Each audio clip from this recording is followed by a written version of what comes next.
ఒకప్పుడు మీలాగే స్టేజ్ ముందు అట్లా కూర్చున్నాను. నేను స్టేజ్ మీద మాట్లాడే పెద్దల్ని గమనించినప్పుడు ఎప్పటికైనా మనం అక్కడికి వెళ్ళి మాట్లాడగలమా అని అనిపించేది.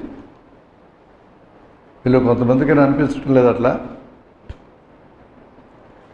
కొంతమందికైనా ఇక్కడికి వచ్చి మాట్లాడితే బాగుండని అనిపించడం లేదా? అలా అనిపించిన వాళ్ళు ఒకసారి చేతులు ఎత్తని చూద్దాం ఎంతమందికి ఉందో అట్లా. That is an impressive number. నేను మధ్యలో అవకాశం ఇస్తే రావడానికి ప్రయత్నం చేయండి. ఎందుకు 10 మంది చేతులు ఎత్తారు? ఇక 200 మంది ఉంటే that makes a difference in the life. Please remember this. ఎప్పుడైనా అవకాశం వచ్చినప్పుడు ఈ అవకాశాన్ని సీజ్ చేసుకోవడం అంటారు, లాక్కోగలిగినటువంటి వాళ్ళు ముందుకెళ్తారు. నేను ఒక అవకాశం ఇస్తానన్నాను, ఇక్కడ వచ్చి మాట్లాడిస్తానన్నాను, 10 మంది చేతులు ఎత్తారు. ఈ 10 మంది ఎప్పటికైనా గుర్తుపెట్టుకోండి, మీకు ఎవరి ప్రోద్బలం అక్కర్లా, మీరు ముందుకు వెళ్ళగలరు. నేను కోరేది ఏంటంటే ఉన్న 200 మందికి అలాంటి కోరిక కలగాలి, ఒక్కరికి కూడా మినహాయింపు లేకుండా. మీరు చేతులు ఎత్తకపోవడానికి కారణం ఏంటంటే ఇక్కడి నుంచి మాట్లాడడం అంటే భయం, ఇంతమందిని ఫేస్ చేస్తూ మాట్లాడాలంటే భయం. ఈ భయమే మిమ్మల్ని చేతులు ఎత్తనివ్వలేదు. ఈ చదువు పూర్తయిన తర్వాత మీరు రకరకాల వృత్తుల్లోకి వెళ్తారు. సైంటిస్టులు కావచ్చు, కొంతమంది ఐఏఎస్ ఐపీఎస్ రాయొచ్చు, టీచర్లు కావచ్చు, లెక్చరర్లు అవుతారు, లాయర్లు అవుతారు, రకరకాలుగా వెళ్తారు. నాకు ఒక్క వృత్తి చెప్పండి, మాట్లాడడం అవసరం లేని వృత్తి ఒక్కటి చెప్పండి. మన మనసులో ఉన్నటువంటి అభిప్రాయాల్ని ఎఫెక్టివ్గా, వీలైతే మోస్ట్ ఎఫెక్టివ్గా ఇతరులకు తెలియజేయాల్సిన అవసరం లేని ఒక్క వృత్తి నాకు చూపించండి. ఒక్కటి కూడా లేవు. దాని అర్థం ఏంటంటే మనం ఇక్కడే ఈ కాలేజీలో ఉన్నప్పుడే ఇట్లా నిలబడి మాట్లాడడం నేర్చుకుని వెళ్ళాలి. పాఠాలు చదువుతారు, రాస్తారు, మంచి మార్కులు తెచ్చుకుంటారు, వీటేటికి నాకు అభ్యంతరం లేదు. ఒక ఇంటర్వ్యూ జరిగేటప్పుడు ఇంటర్వ్యూ చేసే మీ మార్కులను మొదట చూడరు. మీరు చాలా చక్కగా తయారై బూట్లు, టక్కు, టయ్యి, నీట్గా బట్టలు వేసుకొని మంచి ఫైల్లో మీ సర్టిఫికేట్లు పెట్టుకొని టిప్ టాప్గా వెళ్ళి కూర్చుంటారు. ఇవేవి ఏ డిఫరెన్స్ చేయవు. నీ దగ్గర మంచి మానవ సంబంధాలు అంటే మనుషులతో కలిగినటువంటి శక్తి సామర్థ్యాలు నీకు బాగున్నాయా లేవా, నీ కమ్యూనికేషన్ అనగా నీ భావ ప్రసార నైపుణ్యం ఎలా ఉందో చూస్తారు. ఈ రెండు బాగుంటే ఇప్పుడు నీ మార్కులు చూస్తారు. మార్కులు ఎప్పుడు నువ్వు ఇతరులతో కలవగలిగే శక్తి ఉందని అర్థమైన, భావ ప్రసారం చేయగలవు అని అర్థమైన తర్వాత ఇప్పుడు నీ మార్కులు కూడా బాగుంటే ఉద్యోగం ఇస్తారు. మొదట ఆ రెండు ఉండాలి. అవి లేకుండా మార్కులను చూసి ఉద్యోగాలు వచ్చే రోజులు పోయినాయి. నేను ఈ సమాచారం మీకు ఎందుకు చెప్తున్నానంటే ఈరోజు బ్రహ్మాండంగా జీవిస్తున్నటువంటి వాళ్ళల్లో 100కి 70 మందికి 10-20 ఏళ్ళ నాడు ఏ ర్యాంకులు లేవో, ర్యాంకులు లేవు. 10-20 ఏళ్ళ నాడు బ్రహ్మాండంగా ర్యాంకులు తెచ్చుకున్నటువంటి వాళ్ళు ఈరోజు మామూలుగా బతుకుతున్నారు 100కి 70 మంది.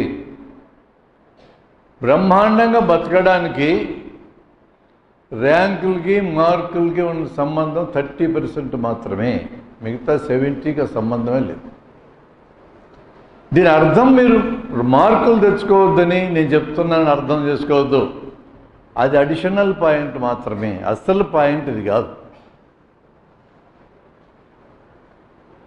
మీరు ఏమవుతారు తర్వాత మీరు చదువైనాక నేను అడిగితే 3 రకాలుగా మీరు జీవించవచ్చు. ఎవరి దగ్గరైనా ఉద్యోగం చేయొచ్చు, అది ప్రభుత్వ ఉద్యోగం కావచ్చు, ప్రైవేట్ సంస్థల ఉద్యోగం కావచ్చు. ఇది ఒక మెథడు. ఇంకో మెథడు, నీవే ఉద్యోగం సంపాదించుకోవచ్చు, సెల్ఫ్ ఎంప్లాయిడ్గా బతకొచ్చు. మరొక మెథడు, నువ్వే ఉద్యోగాలు ఇచ్చేవాడుగా మారచ్చు. నేను కర్నూలు మెడికల్ కాలేజీలో 74లో నా చదువు పూర్తయింది. ఆ 74లోనే మీ ఐటీ హాస్టల్లో కూడా 4 రోజులు ఉన్నాను నేను. తర్వాత మళ్ళీ మీ కాలేజీకి వచ్చే అవకాశం రాలే. నా చదువు 74లో పూర్తయింది. నేను ప్రభుత్వ ఉద్యోగం చేయలే, ప్రైవేట్ ఉద్యోగం కూడా చేయలే. నేను ఊరికి ఎగ్జాంపుల్ కోసం చెప్తున్నా, అది ఘనకార్యమని చెప్పడానికి కాదు.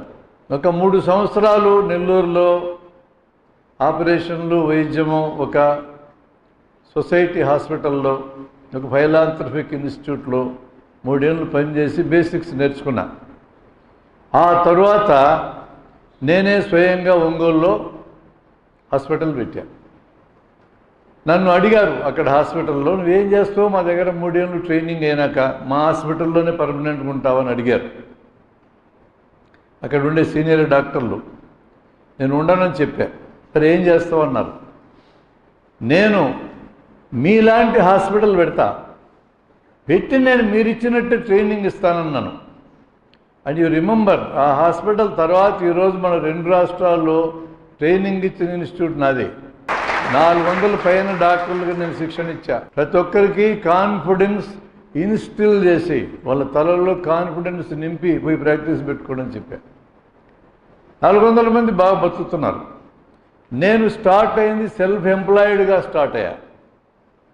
నేనే పెట్టా హాస్పిటల్. నా దగ్గర సెల్ఫ్ ఎంప్లాయిడ్గా స్టార్ట్ అయిన రోజునే 4 డాక్టర్లు 10 మంది స్టాఫ్ పనిచేశారు. అంటే నేను సెల్ఫ్ ఎంప్లాయిడ్గా స్టార్ట్ అవ్వడం అనగానే నేను ఉద్యోగాలు ఇచ్చేవాడిగా మారా. ఈరోజు నా మీద ఆధారపడి మా అన్ని హాస్పిటల్స్లో 60 మంది బతుకుతారు. ఇట్ ఎనీ గివెన్ టైం 60 మంది ఉంటారు. అంటే 60 మందికి నేను ఉద్యోగాలు ఇచ్చాను.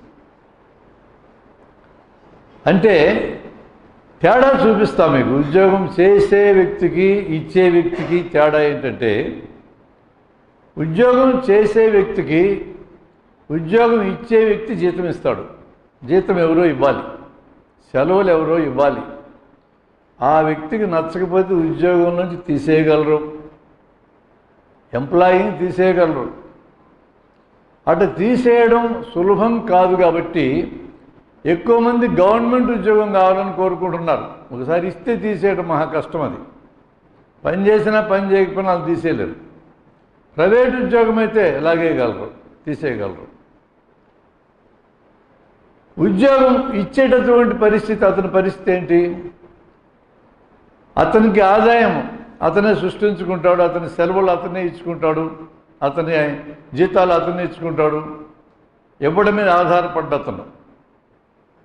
ఒకవేళ గివెన్ ఛాయిస్, మీకు ఛాయిస్ నేను ఇస్తే పని ఇచ్చేవాడి కింద ఉండడం మీకు ఇష్టమా, ఎవరైనా ఇస్తే పని చేసేవాడి కింద ఉండడం మీకు ఇష్టమా? ఏది బెటరు? ఇవ్వడమా, ఎవరి దగ్గర చేయటమా? పని ఇవ్వడమే గొప్ప విషయం. బిల్ గేట్స్కి నాదెల్లా సత్యకున్నంత తేడా.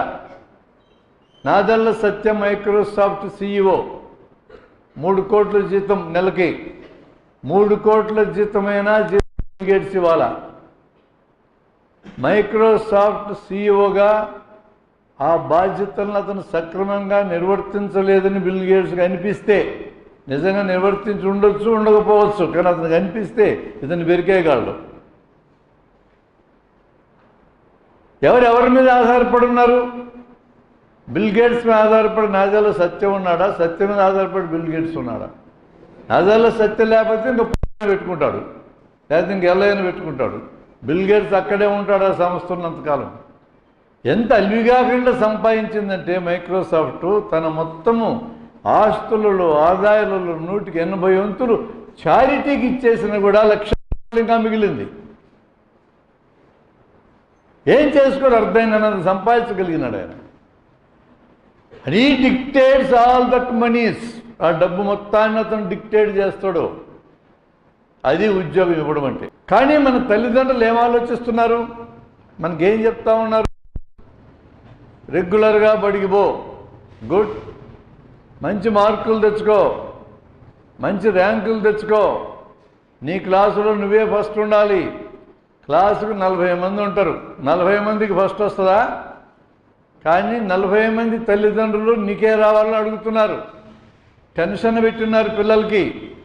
ఎంతలావు టెన్షన్ అంటే, ఇదివరకు ఒక 20 ఏళ్ళ క్రితం మీ వయసు పిల్లలు మా దగ్గరికి వచ్చేటోళ్ళు టెన్షన్తో, ఉద్యోగం వస్తారా, ప్రేమించిన అమ్మాయి లేదా అబ్బాయి దొరుకుతారా దొరకడా అంటూ.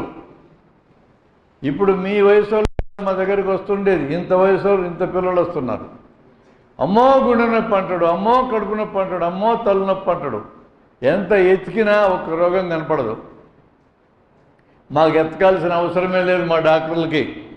చిన్నపిల్లలు ఈ రకమైన నొప్పులు చెప్పగానే వాడికి ఏ రోగం లేదని మాకు ముందే తెలుసు.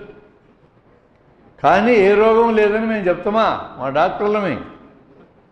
తలకాయ నొప్పి అనగానే ఎంఆర్ఐ తలకాయకి తీస్తాం, చెస్ట్ పెయిన్ అనగానే ఈసీజీ ఎక్స్రే చెస్ట్ అన్న బీభత్సం చేయిస్తాం, కడుపు నొప్పి అనగానే సీట్ అబ్డమిన్ చేయిస్తాం. ఒక 5,000కి 10,000కి టెండర్ పెట్టినాక అప్పుడు నేను తీసుకునే 100 రూపాయలు న్యాయమే నువ్వు అనుకుంటావు అని నువ్వు అనుకుంటావని నేను అనుకుంటా. అందుకని ఈ పిల్లలకి ఏ రోగము లేదు. వీళ్ళకి టెన్షన్తో ఈ రోగాలు వచ్చినాయి నేను చెప్పను, మా డాక్టర్లను చెప్పం. అలా చెప్తే ఇది చెప్పించుకోవడానికి నీకు 100 రూపాయలు ఫీజు ఇవ్వాలా అని మీరు అనుకుంటారని మేము అనుకుంటాం. అందుకని 3,000 రూపాయల పరీక్షలు, 1,000 రూపాయల మందులు రాయిస్తే ఇప్పుడు మీకు ఏమనిపిస్తుంది అంటే, ఈ డాక్టర్కి 100 రూపాయలు ఇవ్వటం న్యాయమేలే అనిపిస్తుంది. మా 100 రూపాయల కోసం నీకు 4,000 ఖర్చు పెట్టిస్తాం. ఎందుకు తల్లిదండ్రులు పిల్లలు తరిమేస్తున్నారు ఇట్లా? ఏం అవసరము? పిల్లలకు అభిరుచులను బట్టి చదువు లేదే. మొత్తం డాక్టర్లు అయితేనో ఇంజనీర్లు అయితేనో ఈ లోకం అంతా బాగుపడ్డట్టు తల్లిదండ్రులు మాట్లాడుతూ ఉన్నారు. అందరూ డాక్టర్లు అయితే రోగులు ఎవరు కావాలా? అందరూ ఇంజనీర్లు అయితే మూటలేవుడు మోయాలా? ఇంకా లాయర్లు అక్కర్లేదు, టీచర్లు అక్కర్లేదు, లెక్చరర్లు అక్కర్లేదు, పాటలు పాడేవాడు అక్కర్లేదు, సినిమాలు తీసుకుంటాడు అక్కర్లేదు. ఎక్కర్లేదు. వీళ్ళందరూ డాక్టర్లు ఇంజనీర్లు అయితే చాలు. ఇది తలకాయల నిండా పేర్కొని పోయింది తల్లిదండ్రులకి. ర్యాంకులు మార్కులను తరింపరేస్తూ ఉన్నారు పిల్లల్ని. వాళ్ళు మా దగ్గరికి రోగాలతో వస్తున్నారు. ఎటువంటి ఒత్తిడి మనం క్రియేట్ చేస్తున్నాం మార్కుల కోసం? రేపొద్దున బతకాలి అంటే కావలసినటువంటి నైపుణ్యాలు ఇవి రెండే, communication skills and HR skills. ఈ రెంటిని నువ్వు సంపాదించుకుంటే నువ్వు ఎంటర్ప్రెన్యూర్ కావచ్చు. ఈ రెండు సంపాదించుకోకుండా నువ్వు ఉద్యోగం ఇచ్చేవాడుగా మారే సమస్య లేదు. ఈ రెండు సంపాదించుకోకుండా ఉద్యోగం వచ్చే సమస్య కూడా లేదు. ఉద్యోగానికి నువ్వు పనికిరావన్నాక ఉద్యోగం ఇచ్చేవాడికి నువ్వు ఎట్ట పనికి వస్తావు? కానీ మన తల్లిదండ్రులు మంచి మార్కులు తెచ్చుకొని తరుముతూ ఉన్నారు.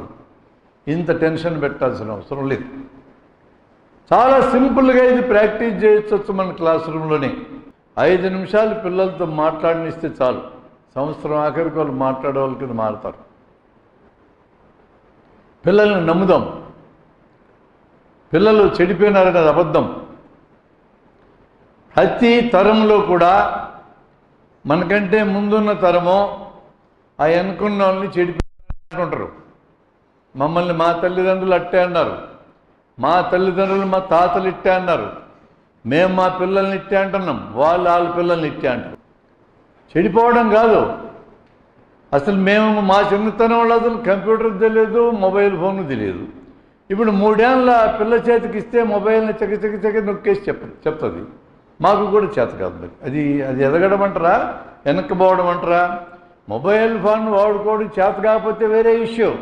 అసలు అంటే దాన్ని ఆపరేట్ చేయడం వచ్చింది కదా, ఆ మేరకు అది ఎదగడమే. దాన్ని వాడుకోవడం చేత కాకపోవడం తప్పు మీది కాదు. పిల్లలు దారి తప్పితే ఖచ్చితంగా బాధ్యత పెద్దవాళ్ళదే. ఇంట్లో అయితే తల్లిదండ్రులది, బడికి వస్తే టీచర్లు ఉన్న మాది. బాధ్యత మాదే, మీది కాదు. మాకు చాలా సులభం మిమ్మల్ని తిట్టడం, చెడిపోయినారు ఈ కొడుకులంతా అనడం చాలా సులభం. అసలు ఆ చెడిపోవడానికి కారణం మేమనేది నేను ముందు గుర్తిస్తున్నా. అట్లా అనుకుంటే మిమ్మల్ని సరిగా అభివృద్ధి చేయటం ఎట్లా అనే ఆలోచన మాకు వస్తుంది. మీరు చెడిపోయినారు, పనికిరారు అని అనుకున్నాం అనుకోక మిమ్మల్ని బాగు చేసే పని మాకు లేదు. వదిలేయటమే గాలికి వదిలేస్తే ఏమవుతారు? నిరుద్యోగులు అవుతారు మొదట. ఆ పైన ఇంక తిక్కలేస్తే రాజకీయాల్లో దిగుతారు. ఇక ఆ తర్వాత చట్టాలు చేస్తారు. ఈరోజు చట్టాలు చేసే చట్టసభలు ఎలాంటి వాళ్ళు ఉన్నారో మీకు తెలుసు. మెజారిటీ ఎక్కడా ఉండటానికి అక్కడికి చేరినారు. ఈ మధ్య ట్రాఫిక్ రూల్స్ అతిక్రమిస్తే భారీగా ఫైన్లు పెంచారు. విన్నారా మీరు? 1000 రూపాయలు 10,000 కింద చేసినారు. ఈ గొప్ప ఐడియా రాజకీయ నాయకులకు ఎట్లొచ్చిందని ఎతికితే నాకు అర్థమైంది. భరత్ అనే నేను సినిమాలు చూసి ఇది కనిపించినారు. మహేష్ బాబు సినిమా అట్టాడు వేయకపోతే నడవబో, అందుకని వేసుకుంటారు. అంటే మహేష్ బాబు లాంటి భరత్ అనే నేను లాంటి వాడు మీకు సలహా చెప్పాల్సి వచ్చింది ఇట్లాంటి కార్యక్రమాలు చేయడానికి. ఈ పెద్ద మనుషులకి అందరికీ ఫైన్ ఒకే రకంగా అమలు జరిగితే ఆ ఫైన్ అమలవుతుంది. ఏ ఎమ్మెల్యే కూడా తన కారు మీద ఎమ్మెల్యేని రాసుకోకూడదు. మోటార్ వెహికల్ చట్టం ప్రకారం ముందు వాళ్ళకి ఫైన్ మేము కడతాం. ఎక్స్ఎమ్మెల్సీని రాసుకోకూడదు, వేయండి. వాళ్ళందరికీ ఫైన్లు వేయండి. వాళ్ళందరికీ ఫైన్లు వేస్తే మేము ఫైన్లు కట్టడానికి సిద్ధం. మనం ఎప్పుడు అడుగుతాం ఇది? ఓ పోలీస్ అతను అడిగి హైదరాబాద్లో, ఏమయ్యా మా అందరికీ ఫైన్లు వేస్తా ఉన్నావు, బాగానుంది. చట్టం అందరికీ ఒకే రకంగా పనిచేస్తే కదా మాకు కూడా గౌరవం పెరుగుతుంది. మరి ఎమ్మెల్యేలు పేర్లు వేసుకొని తిరుగుతూ ఉన్నారు, వాళ్ళకి ముందు ఫైన్లు వేస్తారా అని అడిగా నేను. వాళ్ళకి ఎవరు వేయాలి సార్ అన్నారు. మీరే వేయాలా అన్న. మమ్మల్ని వేయనిస్తారా సార్, మమ్మల్ని బతకనిస్తారా అన్నారు. ఇదే చట్టం. చట్టం అందరికీ సమానమే. డైలాగులు కొడతారు, ఏదో డైలాగులు. చట్టం పని చేసుకుంటూ పోతుందంట. ఒక ప్రజాప్రతినిధి ఒక పార్టీలో ఉంటే కేసులు పెడతారు, పార్టీ మారి ఇంకో చోటుకి వెళ్తే కేసులు మాయమవుతాయి. ఇది ప్రజాస్వామ్యం. అడగమా మనం? దీన్ని ఎట్ట మనం అనుమతించాలి? అంటే సడన్గా మంచోడు అయిపోతాడా? శారదా స్కామ్లో ఉన్నటువంటి ముకుల్ రాయ్ కల్కట్టా తృణమూల్ కాంగ్రెస్లో ఉంటే కేసులు వచ్చా, బీజేపీలకు మారే కేసులు రాయా. ఇటు ఎన్ని చెప్పంటారు మీకు? అంటే మారితేనే పోతాయి అన్నీ. వీళ్ళందరూ ఎందుకు మారుతున్నారు? ఇక కేసులు పోగొట్టుకోవడానికి. కాకపోతే మనం వీళ్ళని ఎందుకు చేయాలా? ఇచ్చే డబ్బులు అలా సొంత జేబులో డబ్బులు ఇస్తున్నారట మీరు అనుకునేది. మనకి ఇంకా మస్తు బాకీ ఉన్నారు వాళ్ళు. కొంచెం ఇచ్చినారు మొన్న, చాలా బాకీ ఉన్నారు వాళ్ళు. అట్లాగని సమర్థించటం లేదు నేను. అది చేసుకొని వెళ్ళేందుకు ఎందుకు చేయాలనే క్వశ్చన్ మనకు రావద్దా? ఇట్లాంటి వాటిని ప్రశ్నించటం మొదలెట్టకపోతే మీకు కూడా భవిష్యత్తు లేదు. మేమెటు చచ్చిపోతాం. కొన్నాళ్ళకి దగ్గరకు వచ్చింది మాకు. మేము ఇంకా 10 ఏళ్ళు బతుకుతాం, 20 ఏళ్ళు. మీరు ఇంకా 70 ఏళ్ళు బతకాలా? ఇటువంటి అరాచక పరిస్థితులను మీరు అనుమతించినారంటే వాటి మధ్యనే చచ్చిపోతారు మీరు. క్వశ్చన్ లేదు. You have to question everything, తప్పదు. అందుకనే ఫస్ట్ క్వశ్చన్ మీరు వేసుకోవాల్సింది ఏంటంటే, మేము ఉద్యోగాలు చేసేవాళ్ళు కింద కాకుండా ఉద్యోగాలు ఇచ్చేవాళ్ళ కింద ఎదగాలి అని ఒక పవర్ఫుల్ కసి మీలో ఉండాలి. ఆ కసి మీకు రావాలి. అందరినీ అపీల్ చేస్తున్నాను నేను. ఇది ఆ కసి ఎలా ఉండాలో చిన్న కథ నేను భారతంలో చెప్తా. కౌరవులకి పాండవులకి గురువు ద్రోణాచార్యుడు. అంటే 5 పేర్లు చెప్పగలరా? ధర్మరాజు, భీముడు, అర్జునుడు, నకులుడు, సహదేవుడు. కౌరవులు అంటే అర్జునుడు, దుర్యోధనుడు, దుశ్శాసనుడు. మిగతా 98 పేర్లు ఎవడు గుర్తుంటాయి అన్ని పేర్లు అయితే. అంతేగా? మొత్తం 105 పట్టుకొని ఇట్లే ఊరి చివరికి ఆదోని ఆర్ట్స్ కాలేజ్ చుట్టూ చెట్లునే బాగా దండిగా. ఆ చెట్ల దగ్గరికి పట్టుకెళ్ళి మీకు అందరికీ రకరకాల విద్యలు పిలుచుకెళ్ళాడు. ధర్మరాజుని పిలిచి నీకేం కనపడుతుందిరా అన్నాడు. నాకు కనపడేది గురువా, టోటల్ కాలేజీ అంతా కనపడుతుంది, చాలా పెద్ద కాలేజీ, తెలుసులేరా నాకు కూడా అన్న. పెద్ద కాలేజీ అంతా కనపడుతుంది నాకు అన్నాడు. ఇంత అంతా కనపడేవాడికి నేను చెప్పే విద్య పనికిరాదులేరా, నువ్వు ఆ సెమినార్ హాల్ పక్కకి వెళ్ళి ఆ వికర్ణుడు ఉంటాడు, దుర్యోధనుడు తమ్ముడు, మీ ఇద్దరు కత్తులతో యుద్ధం ప్రాక్టీస్ చేసుకోపోండి అని పంపిస్తాడు. పుడుచుకొని సచ్చారు కొడకలారా, జాగ్రత్త పంపిస్తాడు. ఏం కనపడుతుందిరా అన్నాడు. మొత్తం ఆదోన్లో ఉండే అన్ని బిర్యానీ హోటళ్ళు కనపడుతున్నాయి అన్నాడు. అన్నీ కనపడుతున్నాయి అన్నాడు. అంతేనా అన్నాడు. ద్రోణాచార్యుడు కర్నూలులో కూడా కనపడుతున్నాడు. ఇంత దూరం నీకెట కనపడతారా అంటే, ఏమి ఎట్లుంది గురువా నా సంగతి, బండి అన్నం తిని బకాసురుని చంపినండి, ఏం కనపడుతుందో నాకు, తినేది తప్ప, నీకు కూడా లాభం లేదు లేరా. ప్రతి దుర్యోధన మీ ఇద్దరు ఇటు పోయి గదలతో యుద్ధం ప్రాక్టీస్ చేసుకోపోండి వాళ్ళు పంపించాడు. ఇక అర్జునుడిని పిలిచినాడు, నీకేం కనపడుతుందిరా అన్నాడు. ఏం కనపట్టలే అన్నాడు. ఏం కనపడకపోయేది ఏందిరా, ఏం కనపట్టలే అన్నాడు. చెయ్యి ఇట్టి ఆడిచ్చినాడు. వాడు అట్లే గుడ్డు మిటకలిచ్చి వస్తున్నాడు. అవరా ఎదురుగా చెట్టు ఉంది కనపడుతుందా, చెట్టు లేదు గిట్టు లేదు, చెట్టుకో కొమ్మ లేదు గిమ్మ లేదు, కొమ్మ మీద పిట్ట, ఏం గురువు ఇట్టు అడుగుతున్నావు, కనపట్టలేదంటే ఇట్టు అడుగుతావేంది అన్నాడు. మరి ఆ కొమ్మ మీద ఒక పిట్ట యొక్క కుడికన్ను కనపడుతుంది అన్నాడు. అదొక్కటే కనపడుతుంది అన్నాడు. ఏరా బాణం అన్నాడు. వేసేసినాడు, పెట్టొచ్చి కింద పడది.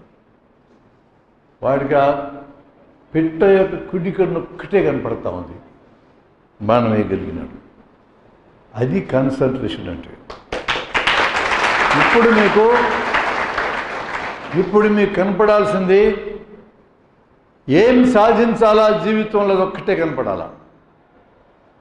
ఇప్పుడు అనుకోండి, ఈరోజు నిర్ణయించుకోండి, టైం కావాలంటే తీసుకో, రాత్రి దాకా ఆలోచించుకో, నేను ఏం కావాలి అనే నిర్ణయం తీసుకోండి. ఈ నిర్ణయం అంటే అర్జునుడు గడిపోయినట్టు పోటీ. ఎట్లా ప్రాక్టీస్ చేసేవాడు, చీకట్లో చప్పట్లు కొడితే బాణాలు వేస్తాడు, కళ్ళు మూసుకొని బాణాలు వేయగలడు, అంతగా ప్రాక్టీస్ చేశాడు. ఆడికంటే గొప్పవాడు ఒకడు ఉన్నాడు భారతంలో, గురువు గారు లేకుండా కూడా ప్రాక్టీస్ చేసినాడు ఏకలవ్యుడు. అక్కడ ద్రోణాచార్యుడు బొమ్మ పెట్టుకుని కూడా ప్రాక్టీస్ చేస్తున్నాడు. అరే నా గురువు ఎంటబడి తోస్తే కూడా ఇంత నేర్చుకోలేకపోయినా, నేను ఆడేవాడు బొమ్మ పెట్టుకుని ప్రాక్టీస్ చేస్తున్నాడు అని గురువు దగ్గరికి వచ్చి, గురువా నువ్వు నాకంటే ఎక్కువ ఇంకోటి నేర్పుతున్నావనే. పెద్ద కుల్లోడు అర్జునుడు, మామూలుడు కాదు. నేను ఎక్కడ నేర్పినారా అని, చూపిస్తారా అని చెప్పి తీసుకొని చూపించాడు. సరే భారతం కథ కాబట్టి ఏకలవ్యుడు అర్జునుడికి పోటీ కాకూడదు. ఇప్పటికీ అంతే కదా, మీ ఎస్టీలు ఎస్సీలు మా ఓసీలకి పోటీ కాకూడదనే కదా మీ కథ అంతా మేము చూస్తుండేది. నేను తమాషా అనుకుంటున్నారా? ఆడి బొట్టని నరికించినాడు. అవుతారా? ఎప్పటికైనా ఎస్టీలను పోటీగా నిలబెడతారా? పై కులాలు ఉన్నోళ్ళు రానియరు. ఆయన అంబేద్కర్ పాపం మహానుభావుడు వెంటబడి రిజర్వేషన్లు పెట్టాడు, కానీ పెడతా మాట చెప్పాడు, అయ్యా మేమేదో రాజకీయంగా రిజర్వేషన్లు ఇస్తున్నాం, మీ అందరినీ సమానం చేయాలని, ఎస్టీలు అందరికీ ఇస్తున్నా. సామాజికమైన ఈక్వాలిటీ, ఆర్థికపరమైన ఈక్వాలిటీని సాధించకపోతే మేము ఇచ్చే రాజకీయపరమైన ఈక్వాలిటీ దేనికి బెనికిరాదని చెప్పి చచ్చిపోయినాడు. సామాజికంగా ఈక్వల్ అయిన రైళ్ళు, ఆర్థికంగా 18% ఉంటారు మన దేశంలో మొత్తం ఎస్సీలు. వాళ్ళ పేర్లతో ఉన్న ఆస్తులు ఎంతో తెలుసా? 0.2%. 0.2. 4% ఉంటారు కమ్మవాళ్ళు మన రాష్ట్రంలో. వాళ్ళ పేరుతో ఉన్న ఆస్తులు ఎంతో తెలుసు 60. అందులో నేనేని ఇంటి పేరు ఉండేటోళ్ళు, పర్వతనేని, అక్కినేని, గంటమనేని, ఇట్లాంటి ఈ బ్యాచ్ వాళ్ళ ఆస్తులు 50%. ఇంటి పేర్లు ఉండేటోళ్ళు 154 ఉన్నాయి అట్లాంటి ఇంటి పేర్లు. ఇక రెడ్లు పనులు ఆంధ్రలో ఉండేది, వాళ్ళ పేరుతున్నది 30%. రెడ్లు కమ్మోళ్ళే మొత్తం 90 ఎత్తకపోయినారు. ఇంక మీకేం మిగులుతుంది? మిగతాలకు చెప్ప. అందుకే 0.2% ఎస్సీలకు ఉండేది. ప్రపంచంలో ఆడవాళ్ళు 50% ఉన్నారు. చాకిరీ పని 60% చేస్తారు వాళ్ళు. ఆస్తులు 2% ఉంటాయి మీ పేరుతో. కొట్లాడరా? మీరు ఇంక ఇట్నే ఉంటారు ఎల్లప్పుడూ. నేను ఆడవాళ్ళని అడుగుతున్నా, మీరు కూడా కొట్లాడకపోతే అంతే. 50% మేమున్న మత సంఘం ముందు 50 ఇస్తారో సస్తారని అడగాల. 33% ఆడవాళ్ళు ఇవ్వడానికి ఏడుస్తున్నారు. వివిధ చట్టాలు 32 చట్టాలు మొన్న పాస్ చేయించుకున్న మోడీ సాబ్, ఆడవాళ్ళ చట్టం ఎందుకు పాస్ చేయాల? మీరెవరు అడగల? 33% 25 ఏళ్ళ నుంచి ఎందుకు మాట? 33 ఇవ్వడానికి ఏడుస్తారా? మేము 50% 50 ఎందుకు ఇరు? న్యాయంగా 60 ఇవ్వాలి, 50 కాదు. వెనుకబడ్డ వాళ్ళకి ప్రత్యేకమైన సౌకర్యం ఇచ్చి అభివృద్ధి చేయాలి. నేను కరెక్ట్ ఎగ్జాంపుల్ మీకు చెప్తా వినండి. ఒక ఇంట్లో 5 ఉన్నారు. ఒక్కొక్కరికి 20% ఆ ఇంట్లో ఉండే వనరులు వస్తాయి. ఒక బిడ్డకు రోగం వచ్చి ఆసుపత్రుల్లో చేరిస్తే నీ వాటాకి 20% వస్తుంది. ఆ 20%తో నీ రోగం బాగైతే చస్తే సస్తమని అంటాడా తండ్రి? మిగతా నలుగురికి వచ్చే వాటిని కూడా లాగి ఈ బిడ్డను బాగు చేసి అందరిలో కలుపుతారా కలపరా? మన అనుభవం ఏం చెప్తా ఉంది? ఆ బిడ్డకి రిజర్వ్ చేస్తాం, మిగతా నలుగురిని ఒకసారి ఆ బిడ్డ మనతో ఈక్వల్ అయినాక ఇక నో రిజర్వేషన్. అభివృద్ధి అయ్యేదాకా న్యాయంగా జనాభా రీత్యా ఎంత వస్తుందో అంతకంటే అభివృద్ధి చేయాలి. మార్గం లేదు. ఇక అభివృద్ధి అయినాక రిజర్వేషన్ ఇవ్వకూడదు. మీరు ఎక్కడికి వెళ్ళినా ఈ సూత్రం చూడండి. ఎస్సీలందరూ అభివృద్ధి అయినాక రిజర్వేషన్ ఇవ్వకూడదు. అభివృద్ధి కాలే. 1100 కులాలు ఈ దేశంలో ఉన్నాయి, 2 కులాలు వాడుకున్నాయి ఆ రిజర్వేషన్. అందులో కొన్ని కుటుంబాలే వాడుకున్నాయి, మిగతా వాళ్ళకి అందలే. అసలు 731 కులాలు ఎస్టీలు ఉన్నాయి, 1 కులం వాడుకుంది, అందులో కొన్ని కుటుంబాలే వాడుకున్నాయి. 850 కులాలు బీసీలు ఉన్నాయి, 5 కులాలు వాడుకున్నాయి, మిగతా వాళ్ళకి అందలా. ఇదంతా డేటా, గవర్నమెంట్ దగ్గర ఉండే డేటాని మీకు చెప్తున్నా. కొన్ని కుటుంబాలే వాడుకున్న తర్వాత ఆ రిజర్వేషన్ ఆ కులాలకి ఏ ఉద్దేశంతో పెట్టినది నెరవేరలా. కాబట్టి తీసేస్తే పరిష్కారం అవుతుందా? సస్తరు, బతకరు. తీసేస్తే ఈ బాగుపడ్డ వాళ్ళు బాగుపడిపోతారు, మిగతా వాళ్ళకి ఇక అందదు.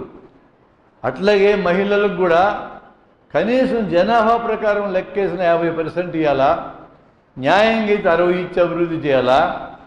33 కూడా ఇవ్వడానికి తనకలాడుతూ ఉంటే మనం అడక్కనే పోతే ఎవడు పెడతాడు? అమ్మ కూడా పెట్టదు అడక్కపోతే. మీరు అడక్కపోతే ఎవడు పెట్టడు. ముందు మనం అడగడం నేర్చుకోవాలి. ముందు మాట్లాడడం ప్రాక్టీస్ చేయండి. అవకాశం వచ్చి 2 నిమిషాలు వచ్చినా నీ అభిప్రాయాలు క్లియర్గా, ఆకర్షణీయంగా, అర్థమయ్యేటట్టు చెప్పడం ముందు ప్రాక్టీస్ చేయండి. అది ప్రాక్టీస్ చేస్తే ఇక్కడి నుంచి అడగడం కూడా మనం నేర్చుకుంటాము. అందుకే ఎవరు మాట్లాడుతారని అడిగితే ప్రతి ఒక్కరిని నేను మాట్లాడుతాను అడిగే లెవెల్కి మీరు రావాలి. రేపు చెప్పబోయే పాఠాన్ని ఈరోజు అనౌన్స్ చేయండి, చదువుకోరండి అని చెప్పు. ఆ పాఠం మీద 1 నిమిషం మాట్లాడమనండి. తప్పులు మాట్లాడి, తడకలు మాట్లాడి, మీకు ఎందుకు మాట్లాడడం రావాలి. సబ్జెక్ట్ టెస్ట్ చేయడంలో మనం ఈ ప్రయోగం చేసిన ఒక IPS, ఒక ఆఫీసర్ ప్రవీణ్ కుమార్, ఇతను మొత్తం వెల్ఫేర్ హాస్టల్స్కి తెలంగాణలో డైరెక్టర్. ఆయన నేను చెప్పిన ఈ ప్రయోగం చేశాడు. నేను ఒకసారి అనంతపురంలో జెడ్పీలో క్లాస్ తీసుకుంటా ఉంటే, మంచి మానవ సంబంధాల మీద తీసుకుంటా ఉంటే ఆయన ఇనాగరేట్ చేయడానికి వచ్చాడు. అప్పుడు ఎస్పీగా ఉన్నాడు. అప్పుడు ఇనాగరేట్ చేసి వెళ్ళిపోవాలి ఆయన. ఏదో సబ్జెక్ట్ బాగుందని అట్లే కూర్చున్నాడు సాయంత్రం దాకా. ఎడ్యుకేషన్ డిపార్ట్మెంట్కి వచ్చాడు. ఆయన పిల్లల్ని ఎంతగా ఎంకరేజ్ చేశాడంటే ఈరోజు ఆయన దగ్గర కనీసం 50 మంది పిల్లలు లెక్చరర్ లాగా సబ్జెక్ట్ చెప్పగలిగి ఉన్నారు. ఈక్వల్గా చెప్పగలరు. అంత ట్రైనింగ్ ఇచ్చాడు. అది అసాధ్యమే కాదండి. ప్రాక్టీస్ చేస్తే మనం కూడా తయారవుతాం. ఆ ప్రాక్టీస్ చేయటం అనే దాని గురించి నేను మాట్లాడుతూ ఉన్నా. అందుకని జీవితంలో సక్సెస్ అవసరమైన ఒక అంశం కమ్యూనికేషన్ స్కిల్స్ పెరగడం. ఎక్కడ అవకాశం వచ్చినా మీరు వదలకూడదు. అందుకనే మేము జన విజ్ఞాన వేదిక తరఫున ఉపన్యాసాలు వెళ్ళేవాళ్ళు మేము శిక్షణ ఇస్తూ ఉంటాం. మీరు కానీ పేర్లు ఇస్తే మాకు ఇక్కడికే వచ్చి మేము మీ కాలేజీలోనే శిక్షణ ఇస్తాం. మంచి మానవ సంబంధాలు ఏంది? నేను వీటిల్లో 2-3 సూత్రాలు మీకు చెప్తా. మంచి మానవ సంబంధాలు విలువలని కొన్ని ఉంటాయి. మంచి మానవ సంబంధాలు నైపుణ్యాలు. మంచి మానవ సంబంధాల్లో పేరు పెట్టి పలకరించడం చాలా ఇంపార్టెంట్. ఒక మనిషిని పేరు పెట్టి పలకరించే ఆత్మీయత, దగ్గరతనము మామూలుగా పిలిస్తే రాదు. ఒక లెక్చరర్గా ఉండే ఆయన తన క్లాసులో ఉండే పిల్లల పేర్లన్నీ గుర్తుపెట్టుకొని పేరు పెట్టి పలకరించి లేపినప్పుడు ఆ అబ్బాయికి అమ్మాయికి కలిగే ఇంప్రెషన్ వేరు. మరి జస్ట్ అరే నువ్వు బ్లూ చొక్క నువ్వులే, తెల్ల చొక్క నువ్వులే ఇంటి వచ్చేదానికి చాలా తేడా ఉంది. బయట ఎవరన్నా దూరంగా పోతున్నాడు మన ఫ్రెండు, పొడవుగా ఉన్నాడు, రే గడకర్రాడో ఇట్రా అంటే ఎట్లుంటుంది? లావుగా దుబ్బడో ఇట్రా అంటే ఎలా ఉంటుంది? బట్టెత్తోడు ఇట్రా అంటే ఎలా ఉంటుంది? అటు పేరు పెట్టి పలకరిస్తే ఎలా ఉంటుంది? అంత తేడా ఉంటుంది దానికి. పేరు అనేది ప్రతి మనిషికి అత్యంత ఇష్టమైన సింగిల్ వర్డ్. ఒకే ఒక్క పదం మనకి ఇష్టమైనటువంటిది పేరు, అత్యంత ఇష్టమైనది. మీరు ఫర్ ఎగ్జాంపుల్ దీన్ని టెస్ట్ చేయదలుచుకుంటే వెంకటేశ్వర్లని పేరుండి ఒక ఆయన్ని వెంకటేశ్వర్లని పిలిస్తేనే పలుకుతాడు. ఆయన్ని తిరుపతి అని పిలిస్తే పలకడు, బాలాజీ అని పిలిస్తే పలకడు. పలుకుతాడా? అన్ని పేర్లు వెంకటేశ్వర స్వామియే కదా. ఏం పలకడానికి ఏం రోగం? క్వశ్చన్ లేదు. అన్ని వెంకటేశ్వర స్వామి అని నా పేరు వెంకటేశ్వర్లే, నా పేరు పెట్టున్న పలకరిస్తేనే పలుకుతాను. అది పేరెంట్ ఇంపార్టెంట్. మన మహబూబ్నగర్ జిల్లాలో మన పక్కన ఈ చిన్నప్పుడు పిల్లలు బతకపోతే తీసుకెళ్ళి పెంటలో పారేసేవాళ్ళు. ఇంకా పెంటమ్మ అని పేరు పెట్టేస్తారు ఆమెకి, పెంటయ్య పెంటమ్మ. ఆయన కూడా పెంటయ్య పెంటమ్మ అంటేనే పలుకుతారు అంతే. ఆయన మంచి పేరు రాజశేఖర్ అని పిలిస్తే పలకడు. రాజశేఖర్ మంచి పేరే. ఎదనపూడి సులోచన రాని నవలలో రాజశేఖర్ పెద్ద హీరో, కానీ ఆ పేరు పలకడు. పెంటయ్య అంటే పలుకుతాడు. ఆ పేరు అంత ఇంపార్టెంట్ మనిషికి. పేరు పెట్టి పలకరించడం మేము ఇచ్చే శిక్షణలో గుర్తుపెట్టుకోవడం ఎలా, మెమరీని ఇంప్రూవ్ చేసుకోవాలి కూడా మేము శిక్షణలో మేము నేర్పిస్తూ ఉంటాం. పేరు తర్వాత నెక్స్ట్ ఇంపార్టెంట్ థింగ్ అభినందన, మెచ్చుకోవడం. నేను దీనికి ఒక జరిగిన సంఘటన చెప్తా. ఒక పెద్ద ఇండస్ట్రియలిస్ట్ అంటే ఒక ఎంటర్ప్రెన్యూర్, ఫర్నిచర్ ఇలాంటి అమ్మేటటువంటి పెద్ద షాప్ కలిగిన ఒక వ్యక్తి 900 కిలోమీటర్ల దూరంలో పెద్ద ఇండస్ట్రీస్ దగ్గరికి వెళ్తాడు. అక్కడ ఏదైనా అమ్మాలి ఈ సామానని. ఇతను వెళ్ళి రిసెప్షన్లోకి వెళ్ళాడు. రిసెప్షన్లో ఉన్నటువంటి అమ్మాయి మీకు అపాయింట్మెంట్ ఉందా అని అడిగింది. లేదమ్మా ఇప్పుడు వచ్చినా నేను అన్నాడు. అట్లా అపాయింట్మెంట్ లేకుండా వస్తే మా సార్ చూడన్నా అన్నదామె.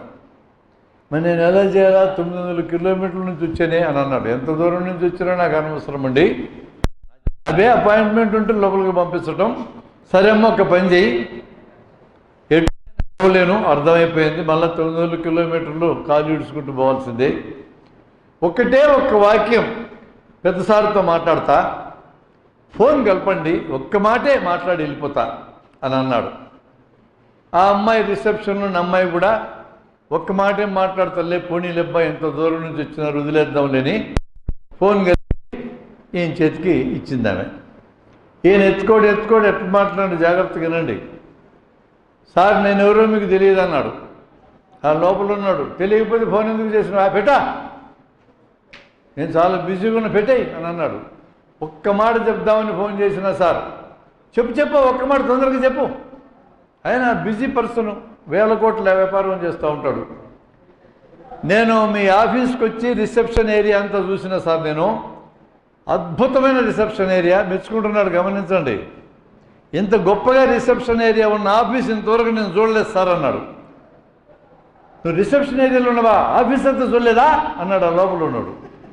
ఎప్పుడు చూస్తాను సార్ ఇక్కడే ఉన్నా, అది లోపలికి రా. లోపలికి పోయాడు.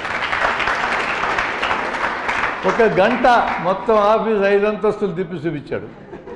ఈ లోపల 5 అపాయింట్మెంట్లు రిసెప్షనిస్ట్ ఫోన్ చేస్తూ ఉంది, క్యాన్సల్ ఈవినింగ్ పోస్ట్పోన్ చేయి, రేపటికి ఇదే అంటా ఉన్నాడు. వీడికి చూపిస్తూ ఉన్నాడు. వీడు చిరునవ్వు నవ్వుతూ ఉన్నాడు. అటు చెప్పిన దానికి తలకాయ ఊపుతూ ఉన్నాడు. ఫెంటాస్టిక్ సార్, అద్భుతం సార్, బ్రహ్మాండం సార్ అంటున్నాడు. భోజనం టైం అయింది, ఇద్దరికి భోజనం పంపించు లోపలికి అన్నాడు. ఒకడు ఆడు ఒకడు ఈడు తిన్నాడు. తిన్న తర్వాత అప్పుడు అడిగాడు, ఇంతకు నువ్వు ఎందుకు వచ్చినట్టు అని అడిగాడు. నాదో ఫర్నిచర్ షాప్ ఉంది సార్, మంచిదే షాపు, మీ ఇంత గొప్ప ఆఫీసులో నా ఫర్నిచర్ నుంచి ఒక్క పీస్ ఏంటయ్యా, రాసుకో, చెక్ బుక్ ఇస్తాను, రాసుకో, ఎంతకాలం రాసుకో అన్నాడు. వీడు కింద మీద పడి 5 లక్షలని రాసుకుంటే ఓన్లీ 5 lakhs కోసం ఇంత దూరం వచ్చినాడు. నో నాకు చాలా అవమానం ఇది, మేక్ ఇట్ 15 lakhs అని రాసేది చెక్ ఇచ్చాడు. ఇది ఎట్లా సాధ్యమైంది నాకు చెప్పండి. మెచ్చుకోవడం, పొగిడినా కూడా ఇష్టమే, కానీ మరీ పొగిడించుకుంటారు అనుకుంటారేమోనని ఇబ్బంది మనకు, అంతే. ఇప్పుడు నన్ను బ్రహ్మాండంగా ఆపరేషన్ చేసామన్నారనుకో, మీరు మెచ్చుకోవడమే కదా, నాకు ఏడుపు వస్తుందా? బ్రహ్మాండంగా ఆపరేషన్ చేసే కలుగుతుంది, బ్రహ్మాండంగా చేసినా నాకు తెలుస్తుంది. నిజంగా చేయకపోయినా నువ్వు బ్రహ్మాండం అన్నాక నేను ఎందుకు ఊరుకుంటా, నా ముఖాన్ని చిరునవ్వు వచ్చి. అటు కాకుండా విశ్వవిఖ్యాత సర్జన్ బ్రహ్మారెడ్డి అన్నం అనుకో, అది పొగడతా.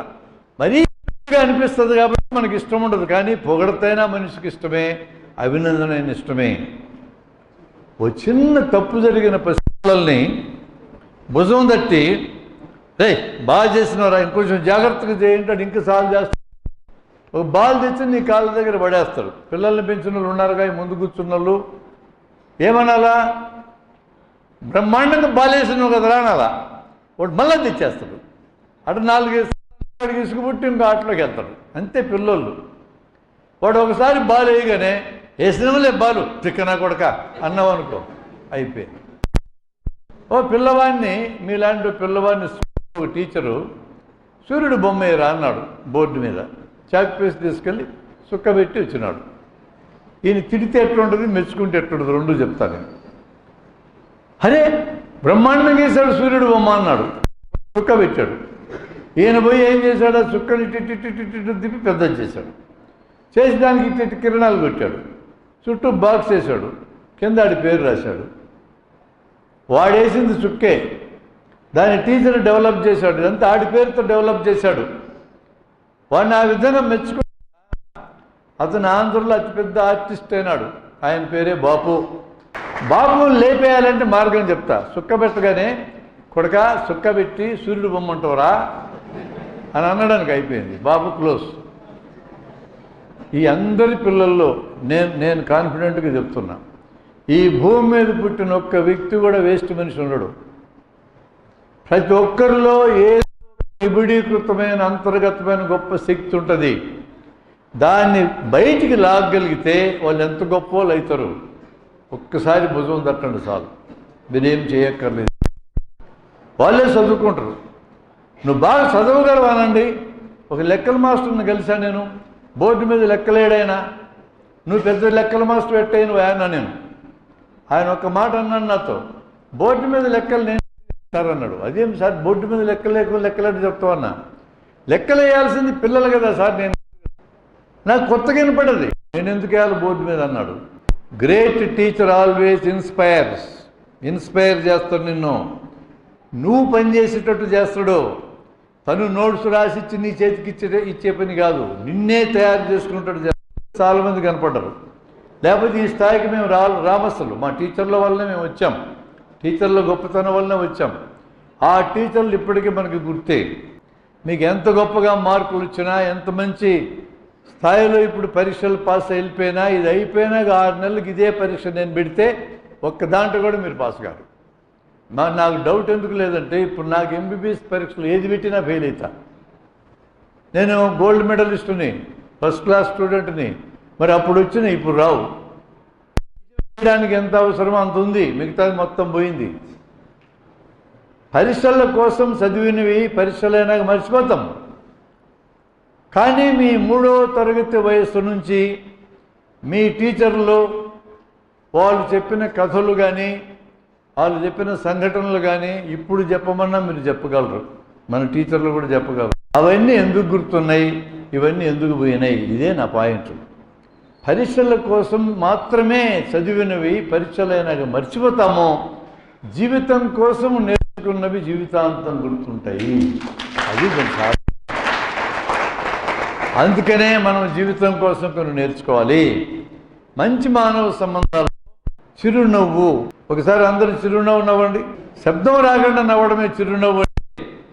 మీరు పెద్ద నవ్వు నవ్వడానికి అభ్యంతరం ఏం లేదు. కాదు, చిన్న చిక్కుంది. ఈ ఆదోని బస్ స్టాండ్ పడి పక్క నవ్వినాం అనుకో, వీడు ఎందుకు నవ్వుతుండే ఎవడికి అర్థం కాదు. నేను పిచ్చి పెట్టిందా అనుకుంటారు జనం. చిరునవ్వు నవ్వితే అనుకోరు. పెద్ద నవ్వు ఇంట్లో ఒక్కడిగా కూర్చొని ఎంతసేపు నవ్వుకుని ఎవడేమండవు. కాబట్టి మీ ఊళ్ళో లాఫింగ్ క్లబ్ ఏమన్నా ఉండి 10 మంది చేరి వారానికి ఒకసారి, నెలకు ఒకసారి, ఈ 10 మంది ఊరికూరికే నవ్వుకున్న కూడా ఎవరికి ఇబ్బంది లేదు. బజార్లో నవ్వితే ఒక ఇబ్బంది ఉంది. నవ్వకూడదని చెప్పడం కాదు, నవ్వగలిగినటువంటి వాళ్ళకి 40 రకాల రోగాలు రావు. నవ్వు 4 విధాలుగా చేయటని ఇదివరకు చెప్పారు. ముఖ్యంగా ఆడవాళ్ళు నవ్వు అబద్ధం. అది నవ్వు 40 రకాల రోగాలు రాకుండా చేస్తుంది. నవ్వలేని వాడు 40 రకాల రోగాలు వస్తే, అలా రోగాలు వస్తే ఆనందపడేవాడు ఒకే ఒక్కడు, ఆడి పేరు డాక్టరు. మేమే. నీకు రోగాలు వస్తే ఆనందపడేవాళ్ళు మేమే. మన లెక్చరర్లు, ఒక లెక్చరరు ఆయన ఇంటి దగ్గర, నేను సాయంత్రం 5ంటికి సినిమాకి వెళ్దాం అని చెప్పాడు. 4 గంటలకే సీరియల్స్ చుట్టూ ఆపేసి, చిన్న విషయం అది, సీరియల్స్ చుట్టూ ఆపేసేంటి, ఆపేసి అంతలో త్యాగం చేసి ఆమె స్నానం చేసి తలకాయలో ఒక 20 రూపాయల పూలు పెట్టుకొని కాసుకొని ఉంది. మన సారు 7 గంటలకు పోయినాడు. ఈయన ముఖం పెనం ముఖం. ఇప్పుడు సీన్ చెప్తా. ఈయన చూడగానే మీకు నేలకేసి కొట్టింది అని అన్నది. పెనం ముఖం, ఏంది పూలు నేలకేసి కొట్టినావు అని అన్నాడు. 20 రూపాయలు పూలే ఏమనుకున్నావో అన్నాడు ఈయన. 20 కాకపోతే 100 రూపాయలు. ఎన్ని గంటలకు వస్తున్నావు నువ్వు? ఎన్ని గంటలకు వచ్చినావు? నిలదీసిందామె. నిలదీదా 10 లక్షలు పెట్టి కొనుక్కుంది ఆయన్ని. అర్థమైందా? అంత ఖరీదు పెట్టి కొనుక్కొని నిలదీరా? నిలదీస్తే ఆయన ఏమన్నాడు తెలుసా? ముఖం పెనం ముఖమే, నేను మగోడిని ఎప్పుడైనా వస్తా అన్నాడు. ఓహో, నువ్వు మగోడు అయితే ఎప్పుడైనా వస్తావా? అసలు ఈ డైలాగ్ నీది కాదే, మీ అమ్మ ఇంతే మీ నాయన ఇంతే అన్నదానే. మా అమ్మని మా నాయన అంటవా? సినిమా పోయింది, పూలు పోయినాయి, ఇప్పుడు అమ్మ నాయనలు వచ్చినారు రంగంలోకి. మా అమ్మని మా నాయన అంటవా? మీ అమ్మ మీ నాయన మీ తాత ముత్తాత మీ వంశం ఇంతే అన్నాడు ఆయన. క్లోజ్. ఈరోజు ఆడికి బువ్వ కూడా లేదు, ఇంకా బువ్వ కూడా లేదు. ఇంత డైలాగులు తిరిగినా అన్నం పెడుతుందా? వండింది కూడా కావాలంటే పారేసి వస్తుంది. పెనం ముఖం తిట్టుంటుంది. ఇదే రోజు ఇంకో లెక్చరర్ ముఖం ప్లెజెంట్గా ఉంటుంది, చిరునవ్వు. ఆయనకి 7ంటికి వెళ్ళాడు. ఈయన కూడా ఆయన అట్టనే ముఖం ఇదిలిచ్చుకొట్టి పూలు కింద పడేసింది. అర్థమైపోయింది దీనికి 20 రూపాయలు పూలు పోయినట్టే. పెద్ద సీన్ రాకుండా ఎట్టా ఆపు చేయాలి రాని చిరునవ్వు నవ్వి అది కాదోయ్ అని మొదలెట్టాడు. ఏది కాదే అని అన్నదాన్ని. అది కాదు, నేను అసలు 4 గంటల నుంచి ఇంటికి పోతానని ప్రిన్సిపాల్ సార్కి చెప్పినా ఆయన పోనీ ఇలా నన్ను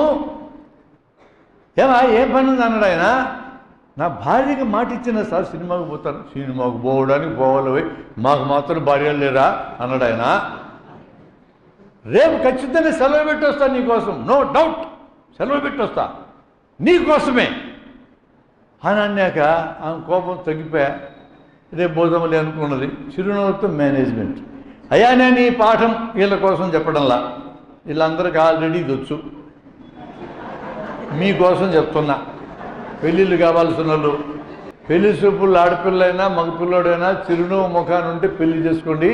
పెనం ముఖం కాలని పెనం ముఖం అమ్మాయిని పెళ్లి చేసుకోవాలి.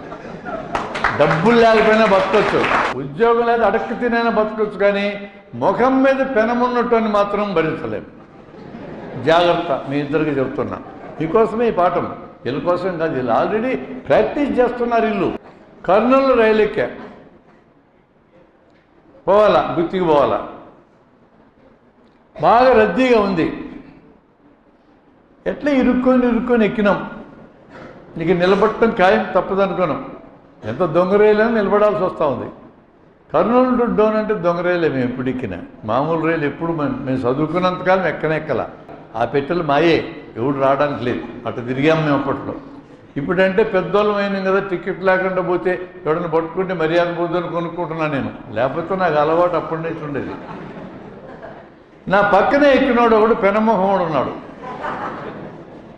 కింద సీట్ మీద కూర్చున్నటువంటి వాళ్ళు ఒకటి అడ్డం తిరిగి 2 సీట్లు ఆక్రమించుకొని కూర్చున్నాడు. 2 సీట్లు. ఈ పెనమొహముడికి ఆ సీట్ మీద కనబడింది. జరుగా అని దబాయిచ్చాడు. కూర్చున్నాడు. ఏంది జరిగేది? నిలబడ్డాడు. జరగమంటంలా నేను? జరగను. ఎందుకు జరగవు? జరగనంతే. ఇది డైలాగులు. ఏం జరగద్దు చూద్దాం. అప్పుడు నిలబడ్డాడు. ఏమన్నాడు తెలుసా పెనమోడు? నీ అబ్బది అనుకున్నాడు రైలు జరగనడన్న కొడక. నా అబ్బది కాదు, నీ అబ్బదిలే, నేను జరగను, ఏం చేసుకుంటూ చేసుకోపో అన్నాడు. కూడా అనలా. 2-3 బూతులు కూడా ఆడాడు. వాడు ఒకటంటే ఈ 2 అంటాడు. వేలుదుర్తి దాకా ఈ నిలబడే ఉన్నాడు పెనమోడు. వాడు కూర్చొనే ఉన్నాడు. వీడు దిగిపోయాడు. వాడు కూర్చోడానికి స్థలం లేదు, దిగిపోయాడు. ఇంకో బ్యాచ్ ఎక్కారు. ఎక్కిన వాళ్ళు ఒకటి చిరునవ్వుడు ఉన్నాడు. ఈడేం చేస్తారో చూద్దామని కాసుకొని ఉన్నాను. అబ్జర్వేషన్ చాలా ఇంపార్టెంట్ లైఫ్లో. ఈడు ఈ సీట్ మీద కనబడింది. అన్నా కొంచెం జరుగన్నా. ఇందాక వాడేమన్నాడు? జరుగా. ఈడేమన్నాడు? అన్నా కొంచెం జరుగన్నా. ఆ కూర్చున్నాడు. 3 ఇంకా మారలా. జరగను, బిర్రుగా అన్నాడు. నిలబడ్డాడు. ఏమనాలి? ఇదే మీకు ఇంపార్టెంట్. ఏమి చెప్తావన్నా? జరగనని. ఎంత దూరం నుంచి వస్తున్నావో, నీకు ఎంత కాళ్ళు నొప్పులు పుడుతున్నాయో, లేకపోతే సీటుకి అడ్డం తిరిగి కూర్చోటవా? I can understand you, I will support you, no doubt. నువ్వు చేస్తున్న దాంట్లో ఏమీ తప్పులేదు. ఒక 2 నిమిషాలు జరిగినా వాడిని మెచ్చుకున్నాడు. చిరునవ్వు, మెచ్చుకోవడం 2 పని చేశాయి. వాడు 2 నిమిషాలు అనుకుని జరిగినాడు. డోన్ పోయేటప్పటికి 6 ఇంచులు అయింది. ఈ లోపల డోను గుత్తి మధ్యలో పెండెకాయలు తగలాడు, సంచి తెరిచి అరటి పనులు తీశాడు, సిరిసగా మింగినారు. టిఫిన్ దొరికింది, పండ్లు దొరికినాయి, సీటు దొరికింది. అందుకే నోరు మంచిది, తూరు మంచిది అన్నారు. How to behave with people, ఎలా ప్రవర్తించాలి, ఇవన్నీ నేర్చుకొని పోవాలి, ఈ కాలేజీలో నేర్చుకొని పోవాలి. నేను అదే మీకు చెప్పదలుచుకుంది. అందుకనే ప్రశ్నించడం అనేదే మీకు ఇంపార్టెంట్. నేను ఇక్కడ ఎందుకు నేర్చుకొని పోకూడదు అనే ప్రశ్న నీకు నువ్వు వేసుకో. ఒకవైపు మీ వైపు నుంచి ఆ డిమాండ్, ఆ కోరిక ఉంటే ఖచ్చితంగా మీ ఫ్యాకల్టీ, మీ అధ్యాపకులు మీకు సహకరిస్తారు. మీ నుంచి ఆ కోరిక లేదనుకో, వాళ్ళు పాఠాలు చెప్తారు, సిలబస్ ముగించుకుంటారు, పోతారు. మాకు ఇది చెప్పండి సార్ మీరు అడిగితే ఖచ్చితంగా ఇంట్రెస్ట్గా చెప్తాం. ఆ విధంగా వాళ్ళని కూడా మీరు మోటివేట్ చేసినట్టు అవుతుంది. నాకు ఒక కెమిస్ట్రీ లెక్చరర్ కర్నూలు కనపడ్డాడు, చాలా ఫేమస్ లెక్చరర్ ఆయన.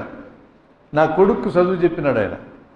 ఒకసారి నేను ఇట్లే కాలేజీకి వెళ్తే junior college, government junior college ఆయన కనపడి, మీరు అమర్ యొక్క నాన్న కదా అన్నాడు. అమర్ అంటే నా కొడుకు. ఇట్లా మాట్లాడుతున్నావు ఏందయ్యా, అందరు ఈ ఊళ్ళో నన్ను గుర్తుపడతారు, ముందు నీ కొడుకు కదా అమర్ అంటారు, నువ్వేంది అమర్ యొక్క నాన్న అంటున్నావు, రివర్స్లో మాట్లాడుతున్నావు అన్నా. లేలే సార్, వాడు మామూలు వ్యక్తి కాదు సార్ అన్నాడు. వాడేం తప్పు చేసినాడో నాకు భయం వేశాడు. వాడు అసలు మామూలు స్టూడెంట్ కాదు సార్, వాడు రేపు జరిగే పాఠాన్ని ఈరోజు చదువుకొని వస్తున్నాడు, ప్రశ్నలు రాసుకొని వస్తాడు, మా తాడు దించుతున్నాడు. వాడికి చదువు చెప్పాలంటే ప్రతిరోజు మేము చదువుకోవాల్సిందే. అట్లా నేను చదివి ఈ ఊళ్ళో కర్నూలు సిటీలో నెంబర్ 1 కెమిస్ట్రీ లెక్చరర్ నేను అన్నాడు. ప్రశ్నలు వేసే పిల్లలు లెక్చరర్లకు తోడ్పడతారో. మన దేశంలో విద్యా వ్యవస్థ మీద రిపోర్ట్ ఇచ్చిన కొతారి కమిషన్ ఈ దేశ భవిష్యత్తు క్లాస్ రూమ్లో డిసైడ్ అవుతుంది అని. మొదటి ప్రపంచ యుద్ధం అయిన తర్వాత 1919లో బాల్ గంగాధర్ తిలక్ దగ్గరకు విలేకరు వచ్చి, యుద్ధంలో బ్రిటిష్ వాళ్ళు గెలిచినారు కానీ మొత్తం నాశనం అయిపోయినారు వాళ్ళు, జర్మనీతో యుద్ధం చేసి. ఇక ఇండియాకు స్వతంత్రం ఇచ్చేటట్టుంది, నువ్వేం మంత్రి పదవికి వెళ్తావని అడిగినారు. ఆయన చెప్పిన మాటలు ఇంపార్టెంట్, ఎందుకంటే గాంధీ కంటే ముందున్న స్వతంత్ర సమరయోధుడు ఆయన బాల్ గంగాధర్ తిలక్, గోఖలే, వీళ్ళందరూ కూడా. స్వరాజ్యం నా జన్మ హక్కు అన్నది ఆయనే, గుర్తుపెట్టుకోండి.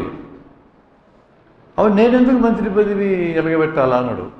అవి మీరందరూ పెద్ద నాయకులు కదా, మరి మీ మంత్రి పదవులు లేకుండా ఎట్లా అన్నాడు ఆ విలేకరి. ఎవడైనా పరిపాలించగలడయా, సరైన పౌరులుంటే ఎవడైనా పరిపాలించగలడు. పౌరులు పనికిమాలను ఉంటే పనికిమాలను రాజకీయాల్లోకి వస్తారని ఆయన అన్నది. కాబట్టి మంచి పౌరులను తయారు చేయటం అనేది స్కూళ్ళల్లో జరుగుతుంది. కాబట్టి నేను పూనాలో ఒక స్కూల్ పెట్టా, ఆ స్కూల్లో లెక్కల మాస్టర్గా నేను వెళ్తానన్నాడు ఆయన. That is the greatness of a teacher. ఆ గ్రేట్నెస్ చెప్పడానికి పిల్లకి జీవితం మీకు చెప్పా. జన విజ్ఞాన వేదిక గురించి 2 మాటలు 2 నిమిషాలు చెప్పేస్తా. జన విజ్ఞాన వేదిక స్వచ్ఛంద సంస్థ, సైన్స్ ప్రచారం చేసే సంస్థ ఇది. ఈ సంస్థ కులం పట్టించుకోదు, మతం పట్టించుకోదు, ప్రాంతం పట్టించుకోదు. మీరు దేవుణ్ణి పూజిస్తారా పూజించరా, ఏ దేవుణ్ణి పూజిస్తారు, ఇవన్నీ మేము పట్టించుకోము. ఇవన్నీ మీ సొంత విషయాలు. సైన్స్ యొక్క ప్రయోజనాలు ప్రజలకు అందాలి. నమ్మకాలు ఉండొచ్చు, తప్పు లేదు. మూఢనమ్మకాలు నష్టం చేస్తాయి అని మేము చెప్తూ ఉంటాం. ఎవరి నమ్మకాలకి జన విజ్ఞానానికి వ్యతిరేకం కాదు. సైన్స్ ఆధారంగా మన జీవితాలని బాగు చేసుకోవాలని చెప్పే సంస్థ. అలాగే భారత రాజ్యాంగాన్ని ఆధారం చేసుకుని 51 అధికరణ కింద అనే ప్రకరణలో శాస్త్రీయ దృష్టి, జిజ్ఞాస, సంస్కరణ అభిలాష, మానవతా దృష్టిని పెంచుకోవడం మనందరి విధేని చెప్పింది మన రాజ్యాంగం. దాని ఆధారంగా పనిచేసే సంస్థ. దీంట్లో సభ్యులుగా చేరాలనుకునేటటువంటి వాళ్ళు 2 ఏళ్ళకు గాను 50 రూపాయలు చెల్లించాలా. వాళ్ళు ఫోటో కూడా ఇస్తే ఐడెంటిటీ కార్డు ఇస్తాం. సభ్యులుగా చేరినటువంటి వాళ్ళకి ఎక్కువ ట్రైనింగ్ క్లాసులు మేము జరుపుతూ ఉంటాం, లేకపోయినా జరుపుతాం, కానీ వాళ్ళకి ప్రత్యేకంగా జరుపుతూ ఉంటాం. అటువంటి ఒక సంస్థ ఈరోజు 30,000 సభ్యత్వంతో ఈ 2 రాష్ట్రాల్లో పనిచేస్తుంది. ఇక 4 రాష్ట్రాల్లో మా మెంబర్స్ ఉన్నారు. దానికి ఒక టర్మ్ నేను అధ్యక్షుడిగా పనిచేసి ఇప్పుడు వేరే అధ్యక్షుడిని పెట్టాం. మేము కూడా 2 ఏళ్ళకి మించి ఏ పోస్టులో ఉండం, మిగతా వాళ్ళకి ప్రమోట్ చేస్తుంటాం. నిరంతరం మేము చేసే కార్యక్రమాల్లో ఉపన్యాసకులను తయారు చేసే సంస్థ అంటే మీకు ఇష్టం ఉంటే ఎవరైనా జరగచ్చు.